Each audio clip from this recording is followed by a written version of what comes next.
Welcome back, America. I'm Hugh Hewitt. Ron Johnson is the senator from Wisconsin. He's running for re-election. He joins me. Good morning, Senator Johnson. Welcome back. Good morning, Hugh. Hope you're doing well. I am. Karl Rove was at my guest yesterday, and he characterized you as a happy warrior. And he implied that the race is going very well for you in Wisconsin against the very radical Mandela Barnes. Is Karl right? Well, listen, I generally try and be in a good mood.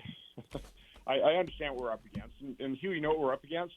We have a Democrat Party and radical left that only can conduct diversionary operations.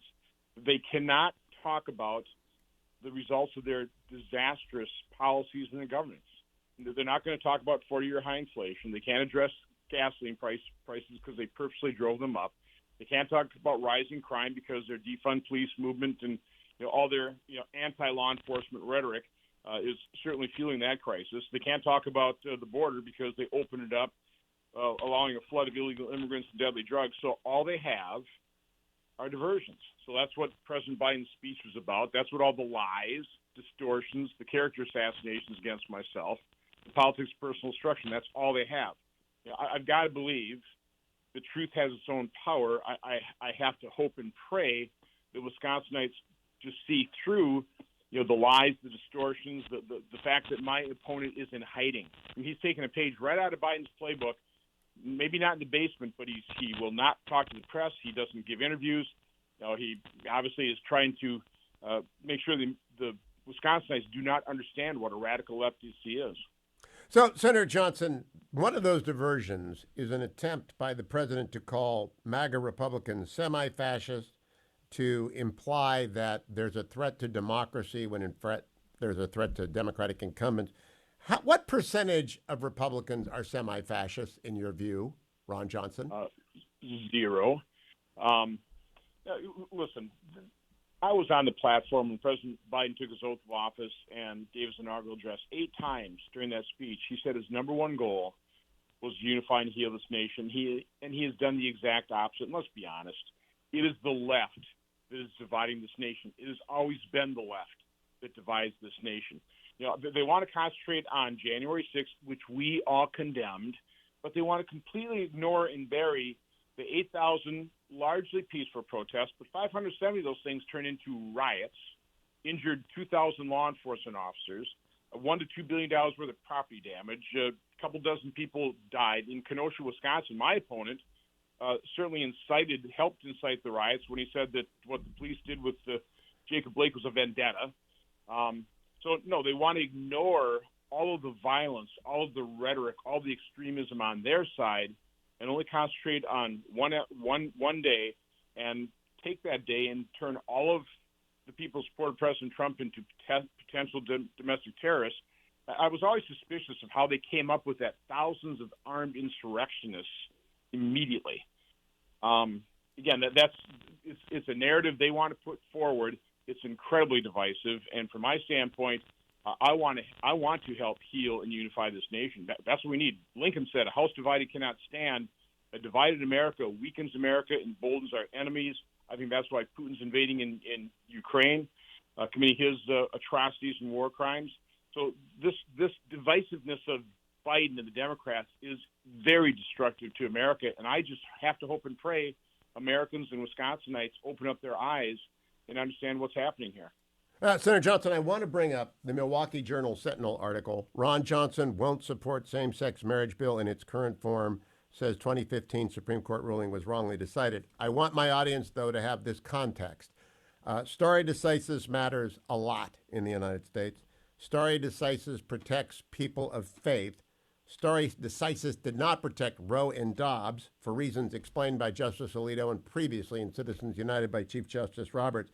But Obergefell, which made same-sex marriage the law of the land, and Loving from way back, which made interracial marriage the law of the land, are not in any jeopardy. Stare decisis protects them. The court in Dobbs said so explicitly that no other decision was called into question. And yet there is an attempt to make Obergefell and Loving appear on sand ground, on very, very shaky foundation, because it serves the political agenda of the Democrats to alarm Yeah. people. It's not true. So what do you say? I would probably vote for this bill that's coming up, but I hate voting for a political bill that's a scare tactic. Well, again, this is another diversionary tactic on the part of the left. They simply cannot let any wound remain healed. They've got to pick the scab, and they've got to continue to push these wedge issues. Listen, I always supported civil unions. I thought that would have been the reasonable solution for gay marriage, okay, or gay unions. But the Supreme Court ruled otherwise. Called them gay marriages. Okay, fine. Let's move on. We've got much bigger problems facing this nation. And because Justice Thomas said that it was wrongly decided, and I don't know one way or the other, quite honestly. But it doesn't make any difference. That's my point. It will never be overturned for what you just said there. I mean, stare decisis protects decisions that, if they were overturned, would disrupt people's lives. I don't want to disrupt people's lives. That's exactly right. I want to move on. Pretty good for a non-lawyer. Move on.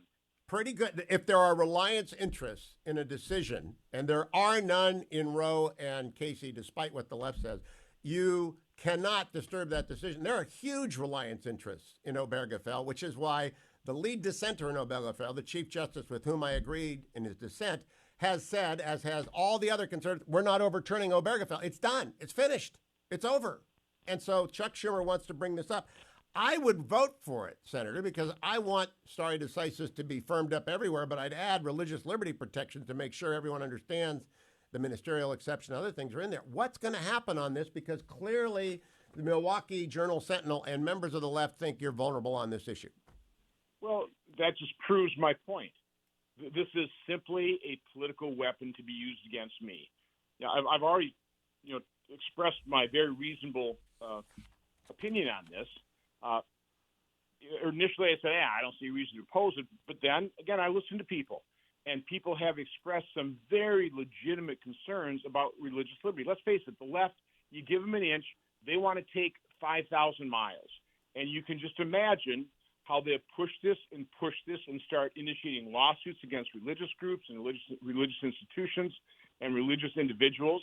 And I think that's the slippery slope we need to protect ourselves against. So I think personally we're probably better off just leaving Obergefell as it is and not passing anything at this point in time, quite honestly. We'll see what amendments might protect us, but, Hugh, this is a very complex issue. It's very difficult to game this out and figure out all the different permutations based on a law that may or may not protect religious liberty. So, again, I actually listen to people. I take religious liberty very seriously. And as much as I don't want to disrupt people's lives, but they won't be disrupted. That is the whole point. This is completely unnecessary. This is the left opening up a wound that should just remain healed, and we should be moving on, but they can't let sleeping dogs lie. Note to people who are listening, Ryan Anderson may be the world's leading authority on the legal nature of marriage, and I have a disagreement over whether or not religious liberty is protected by the same-sex marriage statute. And so it's being discussed at very high level. It can't be rushed through the Senate. It just can't be. I probably would vote for it, but I loathe politicizing what isn't political. Senator Johnson, you were chair of Homeland Security. You did a very good job. You know about extremism in America.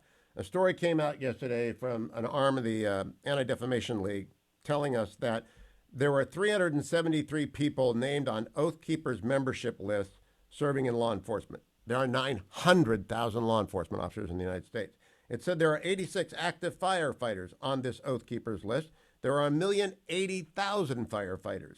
How big of a problem? One extremist in a public agency is one too many, in my view, and cause for firing and separation. I'm sure you agree with that if they are pledged to the overthrow of the United States or any kind of violence. But how big of a problem is it really? Listen, it's hard to say. Again, it depends on the individual, how extreme that individual is, whether that individual being signed up on that list really understands what the group may or may not stand for. So again, this is all about individual responsibility, individual rights, individuals' ability to associate with groups, freedom of speech. Listen, our Constitution protects an awful lot of behavior that maybe some of us don't particularly like or believe in, but it's protected nonetheless. And unless you act in an illegal fashion, your rights are protected. Now, Senator, yesterday or this morning, the Post ran a story on Representative Jayapal being threatened by a man with a gun outside her house. Very compelling story. Earlier this week, a journalist in Las Vegas was murdered by an elected official who this journalist had exposed for malfeasance, and this guy, a 45-year-old elected official, shot and killed a journalist. These are very troubling times. There was an attempted assassination of a Supreme Court justice. Of course, you remember the attempt to kill half the Congress by a left-wing activist on the ball field. Americans really want to know. You were the chair of this committee. Should they go to bed at night worrying about this, or should they be focused on inflation, crime, the border, Iran becoming a nuclear superpower, Xi and Putin getting together? What matters most? Well, listen, I think those massive problems are the biggest ones. I mean, the fact that a dollar that you held at the beginning of the Biden administration is now worth 88.3 cents. Wow. That the Democrats are purposely driving up the cost of energy. Listen, I don't downplay the individual threats to our security. This does not seem as safe a nation as it was when I was growing up. There's no doubt about it. It's why I so hate the divisiveness, why I so hate the anger, why I embraced President Biden's goal of unifying and healing this nation, and why I'm so depressed that he's done the exact opposite. So, my message to Wisconsinites is if you love this country, I think most people do. I don't think their leaders who want to fundamentally transform this nation do, but I think they do. So if you love this nation, if you're concerned about its future, and 75 to 80% are saying we're on the wrong track, but if you love this nation, concerned about its future, join us. Join us in unifying and healing and saving this nation. That's what we need to do. Karl Rove yesterday agreed with you that Mandela Barnes, I think he agreed with you that Mandela Barnes is to the left of John Fetterman. Mandela Barnes is also in his own trouble. Let me play a clip for you yesterday from ABC 12 in Milwaukee. Here's Mandela Barnes explaining why he couldn't join the President of the United States in his own backyard. Cut number 7. You met with labor workers in union yesterday. You also did not appear with the president yesterday. Why was that?